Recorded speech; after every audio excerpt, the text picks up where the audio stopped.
Ketika doamu sudah tidak lagi didengar, munajatmu sudah tidak lagi dikabulkan, ada penyebab yang mengakibatkan getaran doamu itu tidak sampai ke arasnya Allah. Apa penyebabnya? Asal muasalnya berawal dari kondisi hatimu yang mati.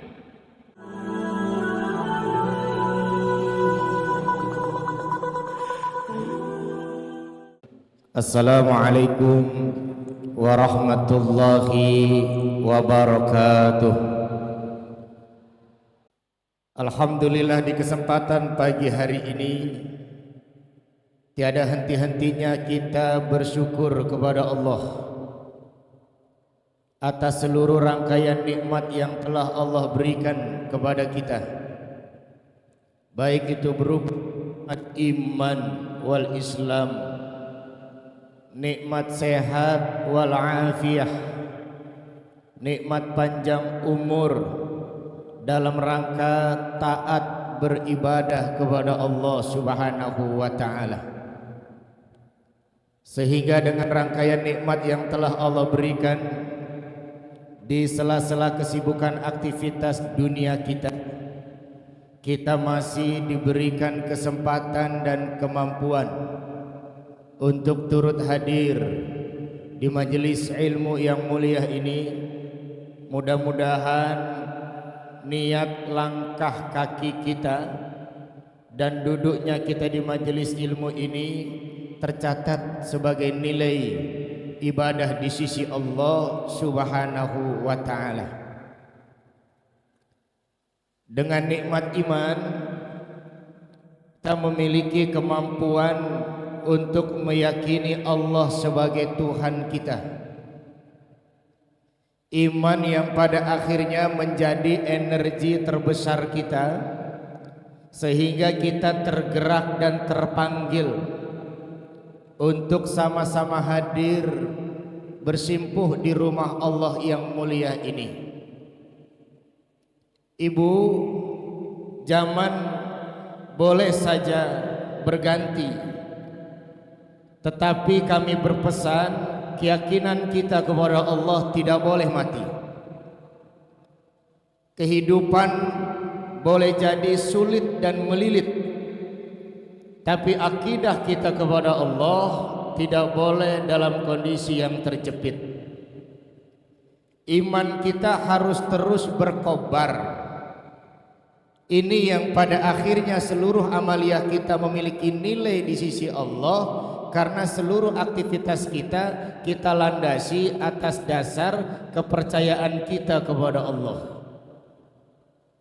Bahkan barang siapa ada di antara kita yang di penghujung kehidupannya mampu mengucapkan kalimat la ilaha illallah, dakhalal jannah, surga jaminannya.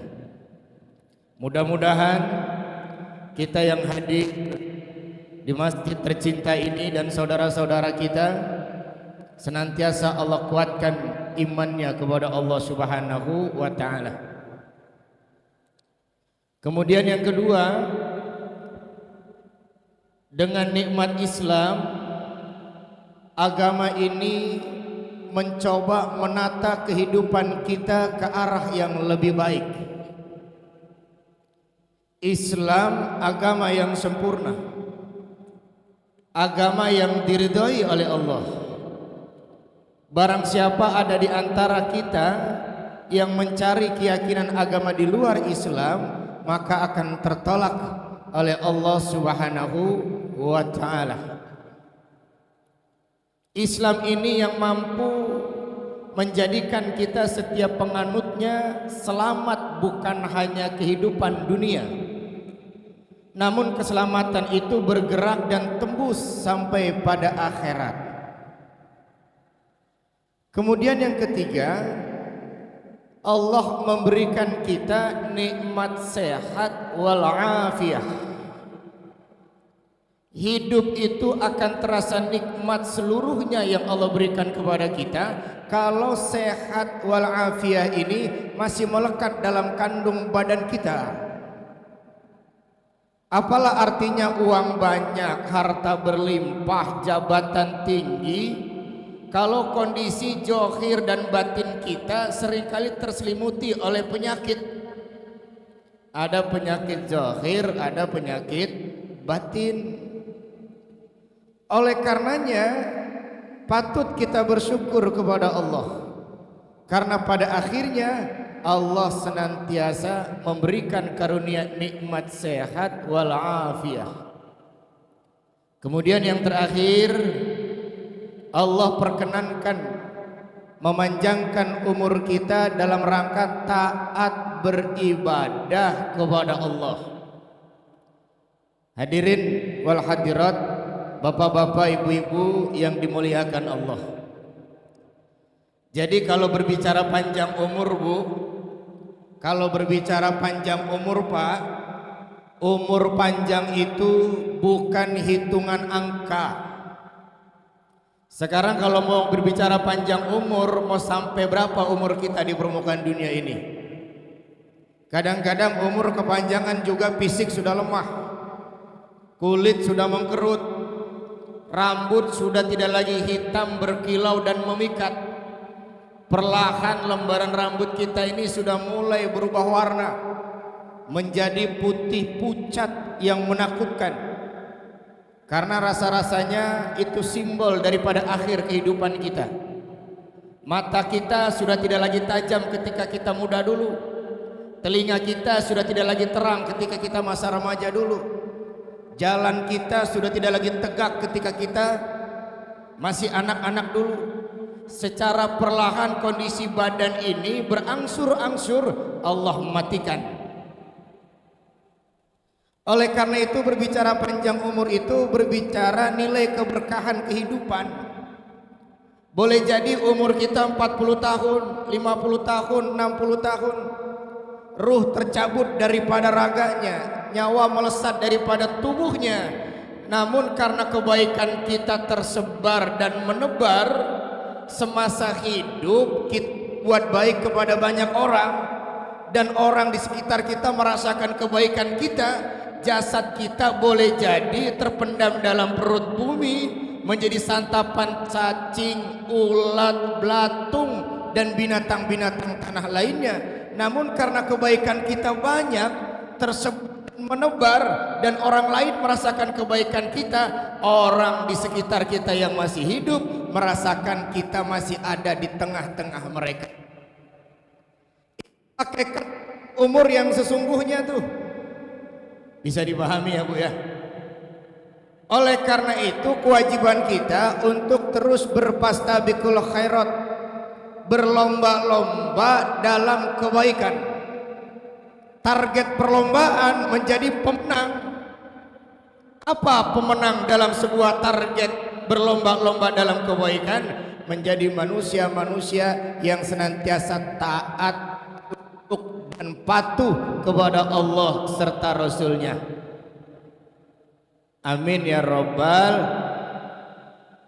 Itu mukadimah tuh Bu, itu kata pengantar Pak. Sebelum kita masuk pada poin tema kita yang insya Allah sama-sama kita diskusikan di kesempatan pagi hari ini, kita sedikit melakukan renungan bermuhasabah terkait dengan tema yang insya Allah kita beri judul hati yang mati. Hati kalau sudah mati tidak mampu mengirim getaran kepada Allah, yang pada akhirnya seluruh permohonan, munajat dan doa-doa kita jangankan dikabul, didengarkan pun oleh Allah tiada akan mungkin. Karena sinyal getarannya telah mati, hatinya telah membeku, nuraninya telah membisu. Sikap dan perilaku kita itu merupakan cerminan suasana hati kita.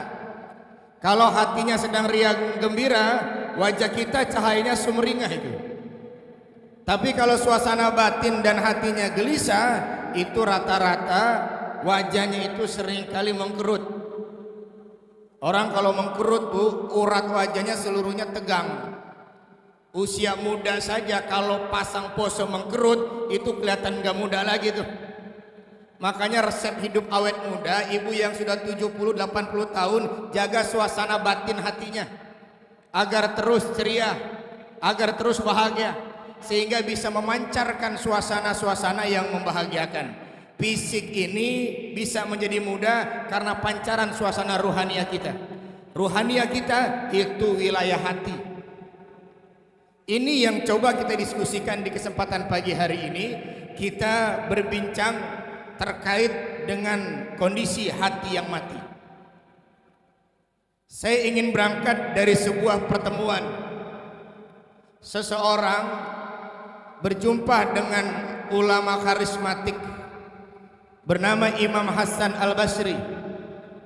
Suatu seketika seseorang itu memberanikan diri bertanya kepada tuan guru imam besar Hasan Al-Basri. Dia berucap, "Wahai tuan guru, sudikah kau kiranya memberikan nasihat-nasihat mutiara terindah dalam kehidupanku?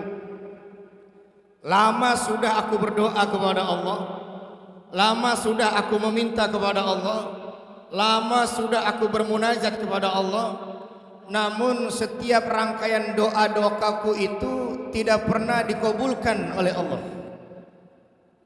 Imam Hasan Al-Basri tersenyum, menundukkan pandangannya, kemudian dia jelaskan pertanyaan seorang lelaki itu dengan bahasa yang penuh kelembutan. "Wahai Tuan, ketika doamu sudah tidak lagi didengar, munajatmu sudah tidak lagi dikabulkan, ada penyebab yang mengakibatkan getaran doamu itu tidak sampai ke arasnya Allah. Apa penyebabnya? Asal muasalnya berawal dari kondisi hatimu yang mati. Hati yang mati tidak mampu menghantarkan getaran sinyal doa-doa kita kepada Allah. Imam Hasan Al-Basri menjelaskan yang mengakibatkan hati itu menjadi mati setidak-tidaknya 4 faktor. Dicatat ya Bu ya. Ada 4 hal yang membuat kondisi suasana hati kita menjadi mati. Yang pertama, araftumullah walam tu'tuhu haqqa. Kamu mengenal Allah, namun haknya untuk disembah tidak pernah kamu laksanakan.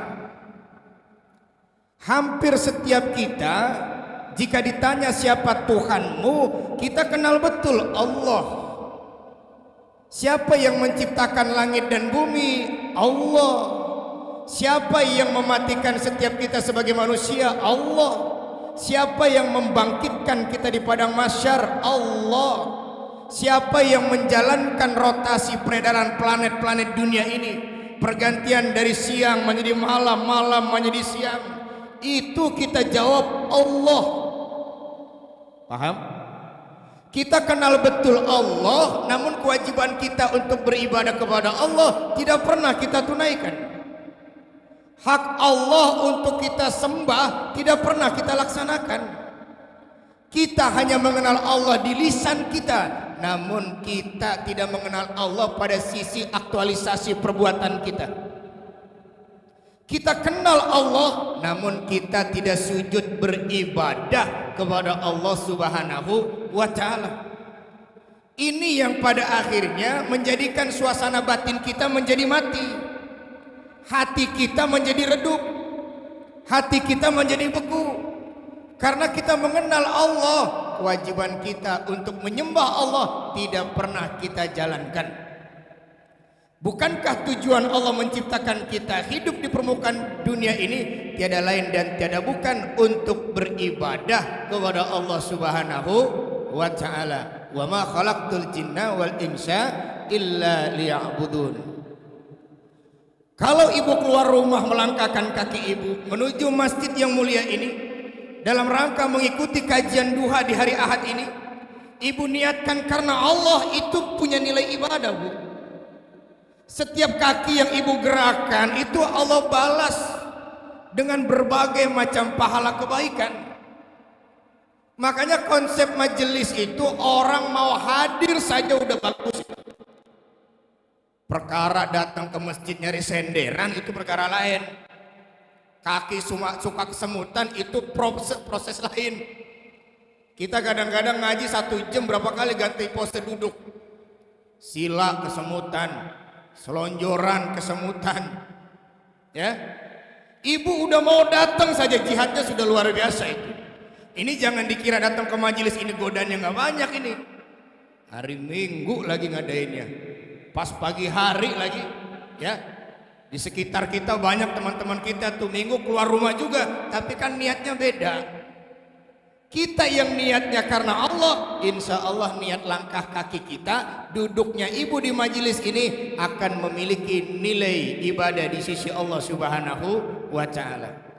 Oleh karenanya agar suasana hati tidak menjadi mati, yuk sama-sama kita kenal Allah, namun kita melaksanakan kewajiban kita sujud kepada Allah Subhanahu. Contoh sederhana begini, ibu kenal sama saudara ibu tuh, baik itu ipar, baik itu adik kandung, baik itu tetangga, kan tetangga saudara terdekat kan. Kenal tetangga ibu dari satu pintu ke pintu lainnya, tapi tetangga nggak pernah silaturahim.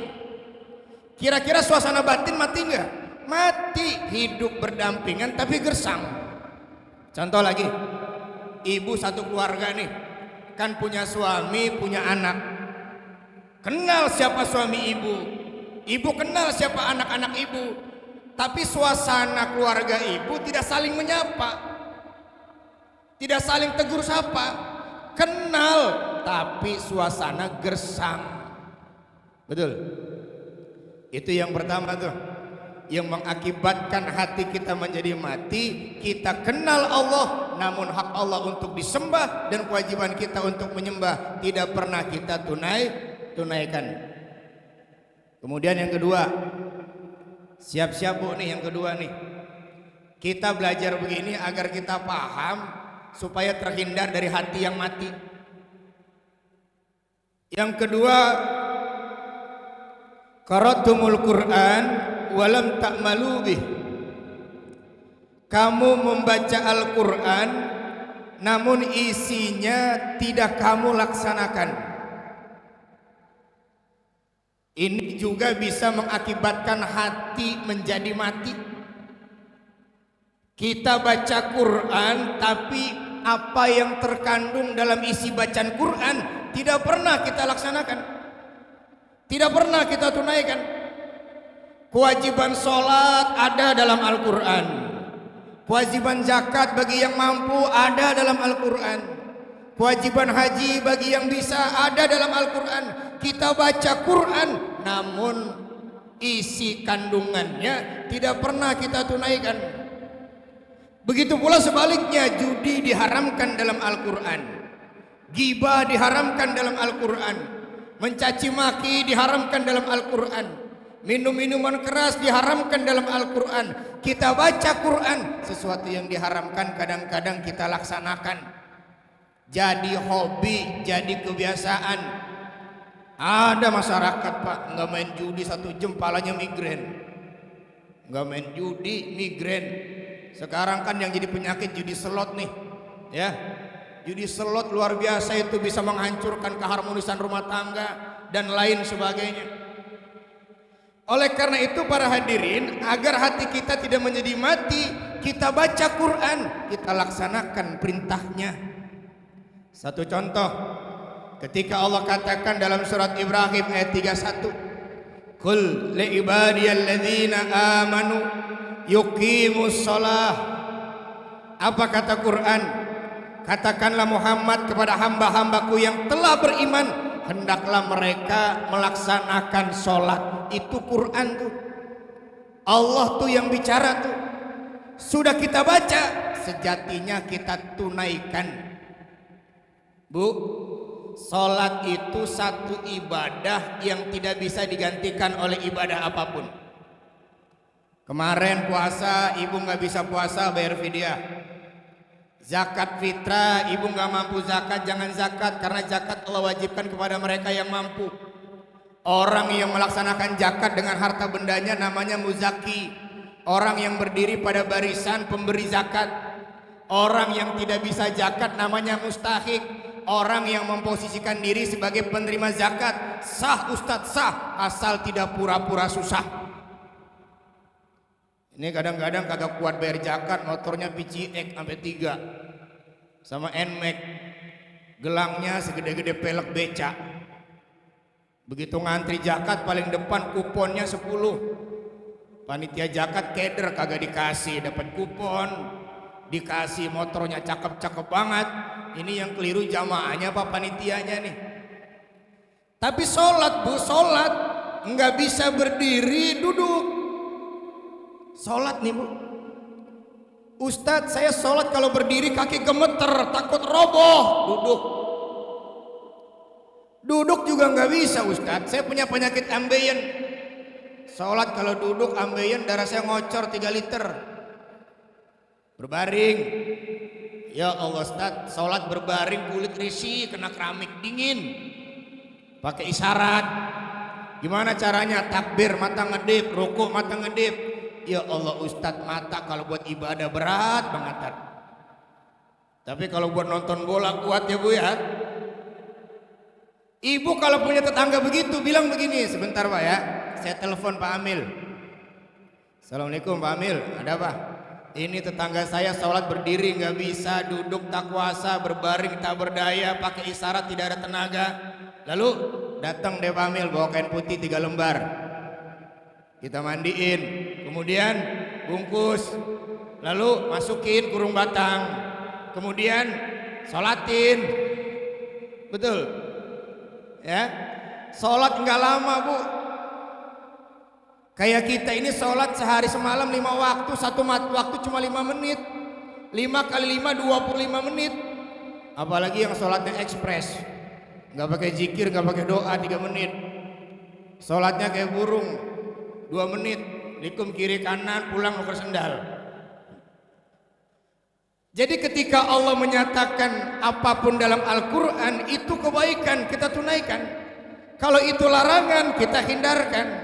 Agar suasana mata batin dan hati kita tidak menjadi mati, kita baca Quran, kita amalkan isi Al-Quranul Karim.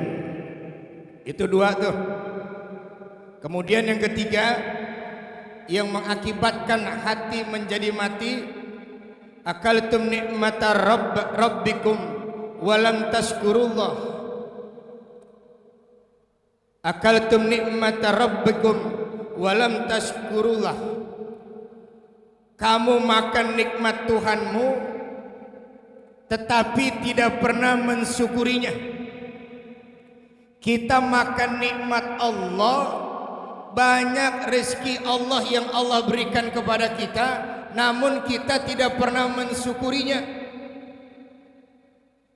Bu, begitu banyak nikmat-nikmat Allah yang Allah berikan kepada kita. Kewajiban kita terhadap nikmat Allah cuma satu, agar kita tumbuh dan berkembang menjadi pribadi yang senantiasa bersyukur terhadap nikmat-nikmat Allah yang Allah berikan kepada kita. Kenapa kita harus bersyukur terhadap nikmat Allah? Karena syukur itu merupakan titik terendah kita dan terlemah kita dari seluruh rangkaian nikmat-nikmat Allah yang Allah berikan kepada kita. Jangan sekali-kali kita menghitung-hitung nikmat Allah, karena kita tidak akan mampu menghitung-hitung nikmat Allah. Jangankan menghitung nikmat Allah, kita menghitung kebaikan orang saja tidak akan bisa. Kita menghitung jasa orang saja kepada kita tidak akan bisa. Allah tantang kita, kalau seluruh kayu yang ada di pohonan kita jadikan pena, air yang ada di lautan sebagai isi tinta untuk menghitung-hitung nikmat Allah, maka kita tidak akan memiliki kemampuan untuk menghitung-hitung nikmat Allah. Wa in ta'udu nikmatallah la tusuha. Dan jika kamu menghitung nikmat Allah, niscaya kamu tidak akan mampu menghitungnya. Karena kita tidak memiliki kemampuan untuk menghitung nikmat Allah, yang kita lakukan bukan menghitung-hitung nikmat Allah, melainkan mensyukuri nikmat Allah. Saya jelaskan pelan-pelan begini. Kalau rumus berhitung, setelah satu ada dua, setelah dua ada tiga, setelah tiga ada empat. Kita tidak akan sampai pada garis finish. Orang yang selalu menghitung-hitung nikmat Allah tidak akan sampai pada garis puas terhadap seberapa banyak dan besar nikmat Allah yang Allah berikan kepada kita. Kalau orientasinya menghitung, kita tidak akan pernah puas terhadap nikmat-nikmat Allah. Yang muncul kegersangan batin, Bu, kegelisahan jiwa. Orang yang suka menghitung nikmat Allah mudah iri. Tetangga beli mobil, dia meriang. Tetangga beli mobil, dia yang meriang. Tetangga beli kulkas, dia yang kedinginan. Tetangga beli kompor gas, dia yang kepanasan. Tetangga rumahnya di tingkat lantai 2, dia masuk ICU. Besoknya dengar tetangga naik jabatan, mati tuh orang, Bu. Jadi kalau menghitung-hitung nikmat Allah, kita tersiksa, Bu. Oleh karenanya konsep agama itu mengajarkan kepada kita agar menjadi pribadi yang damai suasana mata batinnya, bersikaplah menjadi pribadi yang senantiasa bersyukur terhadap seluruh rangkaian nikmat Allah yang Allah berikan kepada kita. Kalau orientasinya syukur nikmat, yang muncul rasa puas, yang muncul rasa cukup, yang hadir rasa sejuk, mata batin itu nggak gelisah. Karena kenapa? Merasa cukup. Kita banyak memakan nikmat Allah, namun tidak ada satupun nikmat-nikmat Allah yang kita syukuri. Agar suasana hati kita tidak menjadi mati, yuk sama-sama kita menjadi pribadi-pribadi yang senantiasa bersyukur terhadap rangkaian nikmat Allah yang Allah berikan kepada kita. Wa itta'adzana rabbukum la in syakartum la azidannakum wa la in kafartum inna adzabi la syadid. Kalau kau syukur terhadap rangkaian nikmat Allah, Allah akan tambah. Rumus tuh, Bu. Kalau pengen bertambah nikmat, syukuri dulu apa yang sudah Allah berikan kepada kita. Kita kadang-kadang tersiksa menjalani hidup karena kita mikirin yang kagak kita punya. Yang kita sudah dapat nggak kita syukuri, yang belum kita dapat kita impi-impikan. Akhirnya apa? Hidup tersiksa. Makanya biar tidak tersiksa dalam kehidupan, jadilah pribadi yang berterima kasih kepada Allah. Cara berterima kasih kepada Allah, manfaatkan rezeki itu sesuai dengan tujuan Allah memberikan rezeki kepada ibu. Ibu dikasih rizki, harta benda, sedekahkan harta benda itu. Sedekah wujud daripada syukur. Ibu dikasih nikmat sehat, pergunakan sehat itu. Bagaimana caranya? Suatu waktu hadir di majelis, duduk di kajian-kajian keislaman, sujud bersimpu di hadapan Allah, bangun di sepertiga malam, menangis sejadi-jadinya, berdoa seminta-mintanya, syukur terhadap nikmat Allah. Itu yang melahirkan bertambah nikmat Allah kepada kita.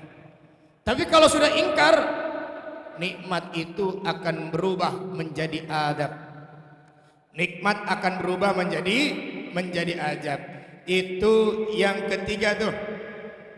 Kita makan nikmat Allah namun tidak mensyukurinya. Kemudian yang keempat, ini agak mengerikan, Ibu nih.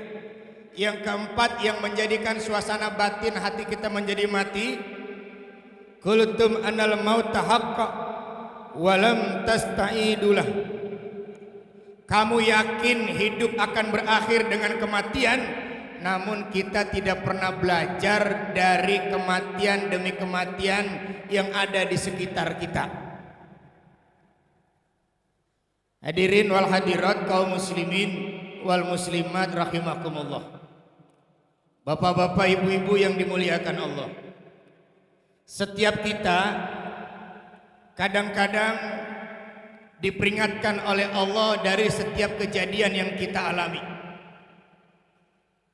Kalau kita sedikit mau berpikir, sedikit mau bermuhasabah, sedikit mau merenung, hari berganti minggu, minggu berganti bulan, bulan berganti tahun, dari tahun ke tahun, perjalanan kehidupan yang kita lewati dan kita jalani itu semakin mendekatkan diri kita pada kematian kita masing-masing. Ingat ini. Jadi hidup ini bukan semakin muda tapi semakin tua. Hidup ini bukan semakin kuat tapi semakin lemah tiada berdaya. Suami kita hidupnya semakin mendekatkan dirinya pada kematiannya. Anak-anak kita kehidupannya semakin mendekatkan dirinya pada kematiannya masing-masing. Baru kemarin kita anak-anak beranjak menjadi remaja, beranjak menjadi dewasa. Sekarang kita menjadi ibu dari anak-anak kita, istri daripada suami kita. Ternyata kehidupan kita yang kita lalui semakin mendekatkan diri kita pada kematian kita masing-masing. Ibu yang jatah usianya 60 sekarang sudah 59, 11 bulan. Hati-hati Bu, sebulan lagi Bu. Orang Bu kalau sudah mendekati kematian doyan banget sama kredok, kagak nafsu tuh. Duit banyak banget kagak tergiur tuh. Rumah indah megah kita dirikan, itu pun suasananya sudah menyeramkan buat kita. Kenapa? Kita mulai mengalami proses perpindahan alam dari alam dunia menuju akhirat. Mata kita sudah tidak lagi terang. Seolah-olah Allah katakan begini, usiamu sudah tua, matamu sudah tidak lagi terang, palingkan penglihatanmu daripada dunia, mulai saatnya melihat akhirat, baca Al-Quran, tadabbur alam, banyak berzikir. Ketika kematianmu datang, nutup matanya enak. Jadi kalau udah tua banget Bu, ini mata jangan kebuatan dipakai melototin dunia terus. Sama duit masih doyan, sama mobil cakep masih ngimpi, sama rumah tingkat masih cita-cita. Tangan kita nih Bu, tangan kita sudah mulai lemah nih. Menggenggam barang dunia sudah tidak lagi bisa. Usia kita sudah mulai tua, tangan sudah mulai lemah. Seolah-olah Allah katakan usiamu sudah menua, genggaman tanganmu terhadap dunia mulai melemah. Lepaskan dunia itu pelan-pelan. Ketika kematianmu datang, lepas dunianya enak. Ini udah sepuh, udah tua, tangan megang dunia masih kenceng aja, sertifikat masih digujengin aja sertifikat. Ya, langkah kaki kita ini sudah mulai lemah Bu. Sudah bukan lagi orientasinya dunia, hadir di majelis. Kalau kematian kita datang, nutup mata, kaki dan tangannya enak. Allah sudah kasih tanda tuh, rambut memutih, kulit mengkeriput, gigi mulai meninggalkan rahangnya, mata sudah mulai pudar, jalan sudah mulai membungkuk. Allah kasih peringatan, satu persatu Allah matikan, dan nanti finalnya ruhmu akan dipisahkan dari kandung badanmu. Kita ini banyak menghadiri majelis-majelis kematian, tapi kita nggak pernah belajar daripada kematian yang kita hadapi. Mestinya kalau kita bertaziah timbul penyadaran. Hari ini saudara saya yang saya besuk, hari ini saudara saya yang saya takziahkan, hari ini teman saya yang saya tahlilkan, hari ini teman saya yang saya antarkan ke pemakaman. Boleh jadi esok saya yang diantarkan oleh saudara-saudara saya. Mestinya begitu. Ya. Jadi kalau berbicara kematian, Bu, suasana hidup kita akan menjadi tenang. Ada rem, ada filter dalam hidup itu. Dan kita harus sadar, secinta apapun kita terhadap dunia, suka tidak suka, ikhlas tidak ikhlas, dunia ini akan kita tinggalkan untuk selama-lamanya. Makanya orang yang sudah wafat, orang bilang telah meninggal dunia. Betul? Bukan cuma istri ditinggal, Bu. Bukan cuma suami ditinggal, Pak. Bukan cuma anak keturunan ditinggal. Bukan cuma jabatan kedudukan ditinggal. Bukan cuma harta benda rumah bertingkat ditinggal, dunia beserta isinya ditinggal. Karena dunia bukan lagi tempatnya, dia mengalami proses perpindahan alam, pindah ke alam kubur. Kita seringkali memandikan jenazah, tapi kita tidak pernah belajar dari kematian. Itu yang mengakibatkan hati kita menjadi mati. Serem gak, Bu, kalau bicara kematian? Serem, Bu. Udah kagak ada lagi tuh nafsu kita terhadap dunia. Entar aja keluar dari masjid, lain lagi dah tuh. Di dalam masjid iya banget tuh. Iya ya, pokoknya saya taubat ya. Serem banget tuh ya. Begitu keluar masjid aja udah teman CS-nya tuh ngajakin healing ke Subang, ke Bogor, ke mall, lupa lagi tuh kematian tuh. Ya. Hadirin yang dimuliakan Allah, mati itu pasti datangnya, kapannya itu merupakan rahasia Allah.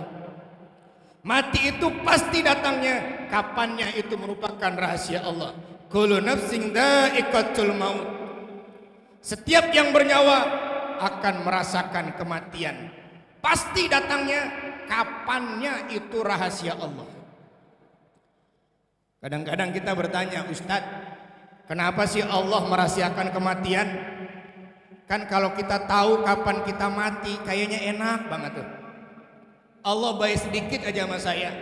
Umpama saya nih 40 tahun mati, enak banget Ustaz. 39 tahun 11 bulan, sebulannya saya zikir Ustaz. Itu kata kita tuh. Ya. Tapi kan nggak begitu, Bu. Ibu punya kreditan motor. Tiap tanggal 5 jatuh tempo. Tanggal 28 ibu belum bayar. Tanggal 29 leasing datang ke rumah, mau narik motor ibu. Besok ada orang datang ke rumah kita mau nagih utang, kita hadepin apa kita menghindar? Menghindar kita. Itu sekelas debt collector aja datang mau nagih utang, takut kita. Bagaimana Israel, Bu? Israel datang pulang majelis, nungguin depan rumah kita nih. Kan kita kayaknya gak bakal pulang dari majelis ya. Paham ya? Lagian, Bu, kalau kita tahu batas umur kita bakal mati, hidup gak nikmat begini, kita gak bakal ceria, gak bakal bisa senyum. Ibu kalau kumpul pasti ngomonginnya sisa umur. Mbak Yu berapa tahun lagi? Masih lama, saya 2 tahun. Aduh saya pusing Mbak Yu, 3 bulan lagi saya. Temennya yang sebelah nyaut, saya besok Bu, pasang status tuh ya, besok saya mau meninggal, tolong anterin. Nikmat gak kehidupan? Tidak nikmat. Itu pada hakikatnya Allah rahasiakan kematian. Allah sayang sama kita agar hidup ini terus penuh warna dan semangat. Kita cukup yakin saja mati itu pasti datang, kapannya itu rahasia Allah. Dan pilihan kematian cuma 2. Ada husnul, ada su'ul. Husnul wafat dalam akhir kebaikan, su'ul wafat dalam akhir kejelekan. Dan rata-rata orang mati sesuai dengan kebiasaan hidup. Ibu biasa zikir, insya Allah matinya sedang zikir. Bapak rajin sholat berjamaah di masjid, insya Allah wafatnya sedang sholat berjamaah di masjid. Ibu rajin hadir kajian duha, insya Allah matinya pulang. Ada yang berani gak nih? Takut juga kita ya. Orang mati sesuai kebiasaan hidup. Kalau biasanya hidup beribadah, insya Allah matinya dalam suasana ibadah. Tapi kalau kebiasaan hidupnya main judi, dia akan mati terhina di meja judi. Jelek banget bu, orang mati di meja judi bu. Lagi banting balak 6 mati. Gaple mati bu. Malaikat lagi lewat tuh, dikagetin pisan, gaple, malaikat marah, dicabut nyawanya tuh, lagi pegang gaple, mati dia. Ya, oleh karena itu agar suasana batin kita tidak menjadi mati, kita hadir ke majelis kematian dan kita banyak belajar dari kematian-kematian yang kita jumpai. Hadirin yang dimuliakan Allah, inilah 4 hal yang pada akhirnya mengakibatkan hati kita menjadi mati. Hal yang pertama, kita kenal Allah, namun kewajiban kita beribadah kepada Allah tidak kita tunaikan. Kemudian yang kedua, kita sering baca Al-Quran, bahkan kita menghafalnya, tapi seringkali tidak kita amalkan apa yang terkandung dalam Al-Quranul Karim. Kemudian yang ketiga, kita makan nikmat Allah, namun kita tidak pernah mensyukurinya. Kemudian yang keempat, kita banyak dihadapkan kejadian kematian di antara kita, namun kematian itu tidak pernah menjadi pelajaran buat kita seluruhnya. Mudah-mudahan seluruh warga Masjid Jakarta Islamic Center dan jamaah kajian duha seringkali diberikan keistiqomahan untuk melakukan aktivitas kebaikan. Bismillahirrahmanirrahim. Kepada seluruh jamaah, bersama-sama kita berdoa kepada Allah agar apa yang menjadi niat dan hajat kita senantiasa dikabulkan oleh Allah Subhanahu wa taala. Warga kita dijadikan warga sakinah, mawaddah, warahmah, anak-anak kita dijadikan keturunan anak-anak yang saleh dan salehah. Ila hadiniya al-Fatihah. A'udzubillahi minasyaitonir rajim. Bismillahirrahmanirrahim. Alhamdulillahirabbil alamin, arrahmanir rahim, maliki yaumiddin. Iyyaka na'budu wa iyyaka nasta'in, ihdinas siratal mustaqim, siratal ladzina an'amta 'alaihim ghairil maghdubi 'alaihim waladdallin. Amin. Fatihah yang kedua kita niatkan untuk salah seorang jamaah kita, tetangga kita, saudara kita yang telah berpulang ke rahmatullah, wabil khusus Ibu Nyai Peting,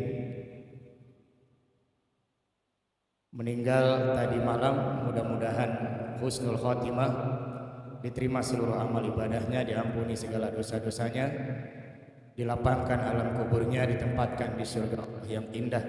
Al-Fatihah. A'udzubillahi minasyaitonir rajim. Bismillahirrahmanirrahim. Alhamdulillahirabbil alamin, arrahmanirrahim, maliki yaumiddin.